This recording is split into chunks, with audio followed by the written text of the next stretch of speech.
how do you sell a concept to large tech companies like a T-Mobile or a Sprint? Like, I was reading about that process, and you had to take conference calls and create plans that eventually were rejected. I mean, talk about that process. We were absolutely lucky, Lindsay, when we had built the BlackBerry app, and it was generating revenue. It had had millions of downloads. And we then said, okay, Android's coming. And so we built an Android equivalent app, and it started doing okay. But we figured out pretty quickly we were not going to be able to afford to distribute this thing. It was just, it was going to be too expensive to build the distribution in the market. For a little company in Arkansas to build a you just national didn't have the brand, bandwidth. You can't build a national brand as a little one-off thing. And so we're sitting there like, one of the points I put, and I think you mentioned earlier, is said I'd rather be lucky than good. And luck is often a big piece of a successful business. So we had this BlackBerry app built, and it was working, and at the same time, a little carrier, Metro PCS in Dallas, they had a few million. They were tiny. They were actually one of the bigger mobile guys.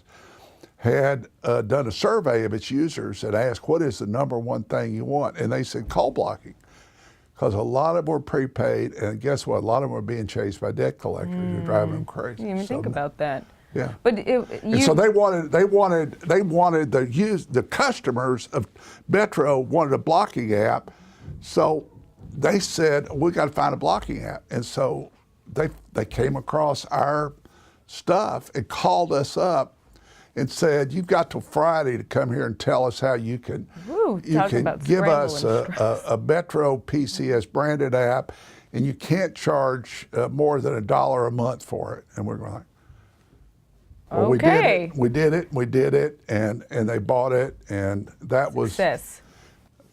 But that one little thing, without that, the company, we would not be sitting there talking now if they hadn't found the app, they hadn't called us, and we had instantly overnight responded.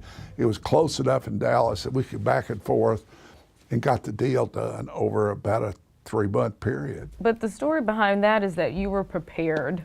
We were prepared. You had researched, you were in a position to respond to a demand from a major company. We were ready, and we had proven that it works because we had millions of downloads, and the users, we got a high rating on the app. People were, it's a 4.5 rated app. Everybody loved it. And so we had a demonstrated product that would satisfy their requirements. So, it's where, preparation. Preparation meets luck is what happens when preparation meets opportunity. You memorized this.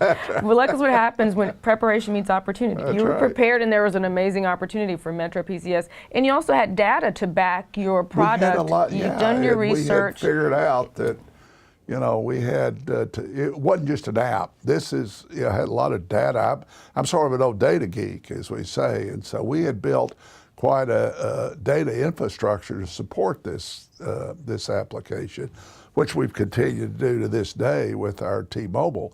But you know what the other piece of luck was? What was it? Metro PCS got bought by T-Mobile.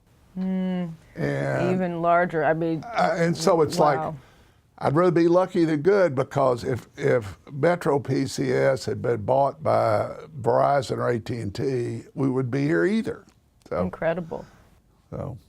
Well, congrats on that. I mean, had you not left Acxiom, you wouldn't be in this position That's today. right. Right? So it's like taking those small steps really will pay off if you're prepared, if you have a good team. It's a good team, and you have to have the resources. Yeah. Because you can't build a company out of a, out of a closet. I've ended up putting a number of more millions in this thing. But it's paid off. It's going to pay off. Yeah, it's probably worth a lot more I've put in it.